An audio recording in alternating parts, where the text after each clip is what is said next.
சற்று முன் கிடைக்கப்பெற்ற மிக முக்கியமான செய்தி ஒன்று வெளியாகி உள்ளது. திராவிட முன்னேற்ற கழகத்தின் தலைவரும் தமிழக முதல்வருமான ஸ்டாலின் அவர்கள் வசமாக சிக்கிக்கொண்டார் காங்கிரசிடம். தற்பொழுது முன்னாள் முதல்வர் காமராஜர் ஐயா அவர்கள் பற்றியான தகவல்களை தவறாக வெளியிட்ட திமுகவின் எம்பி திருச்சி சிவா அவர்கள் மீது நடவடிக்கை எடுக்காத காரணத்தினால் தற்பொழுது காங்கிரஸ் திமுக கூட்டணியிலிருந்து விலகுவதாக தற்பொழுது தகவல்களும் கிடைக்கப்பெற்றுள்ளது.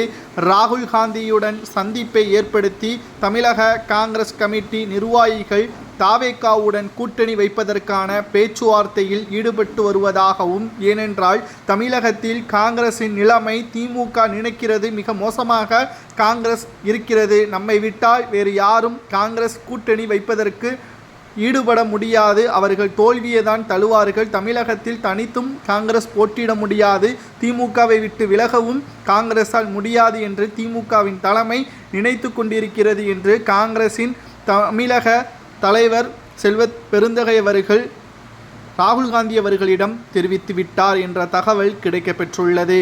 இந்த நிலையில்தான் விஜய் அவர்களுடன் கூட்டணி வைக்குமேயானால் நிச்சயமாக மிகப்பெரிய அளவில் மாற்றம் தமிழகத்தில் ஏற்படும். காங்கிரஸ் யார் என்பதும் ஸ்டாலினுக்கு நன்றாகவே புரியும். இந்த நிலையில்தான் இன்று திமுகவின் தலைவரும் தமிழக முதல்வருமான ஸ்டாலின் அவர்கள் திமுகவின் எம்பிக்களுடன் ஆலோசனை ஒன்றை நடத்தி வருகிறார். தேவையில்லாமல் எதையும் பேச வேண்டாம், அப்படி பேசினால் அதற்கு நான் பொறுப்பேற்க முடியாது, உடனடியாக நடவடிக்கை எடுப்பேன். திருச்சி சிவாவை பொறுத்தளவிற்கு ஏன் கட்சி நடவடிக்கை எடுக்கவில்லை என்று பார்த்தால், திமுக தேர்தல் நேரத்தில் பல கோடிகளை சிவா அவர்கள் கொடுப்பார். கலைஞர் காலத்தில் இருந்து கொண்டிருக்கக்கூடியவர், உடனடியாக அவர் மீது நடவடிக்கை எடுக்க முடியாது என்ற ஒரு தயக்கம்தான் ஸ்டாலினுக்கு இருக்கிறது. ஆனால் உதயநிதி என்ன கூறியிருக்கிறார் என்றால், தேர்தல் நெருங்கிவிட்டது, உடனடியாக நடவடிக்கை எடுத்தால்தான் மற்றவர்கள் பயப்படுவார்கள், அது மட்டுமல்ல கட்சியின் மீது மக்களுக்கு நம்பிக்கையும் வரும் என்றும் தெரிவித்துவிட்டார்.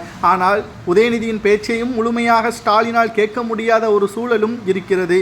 ஏனென்றால் 2-3 அணியாக திமுக உடைந்துவிட்டால் நிச்சயமாக அது மிகப்பெரிய ஒரு சிக்கலாக மாறிவிடும் என்ற அச்சமும் ஸ்டாலினுக்கு வந்துவிட்டது. வசமாக ஸ்டாலின் சிக்கிவிட்டார் என்பதை இதன் மூலமாகத்தான் நம்மால் பார்க்க முடிகிறது.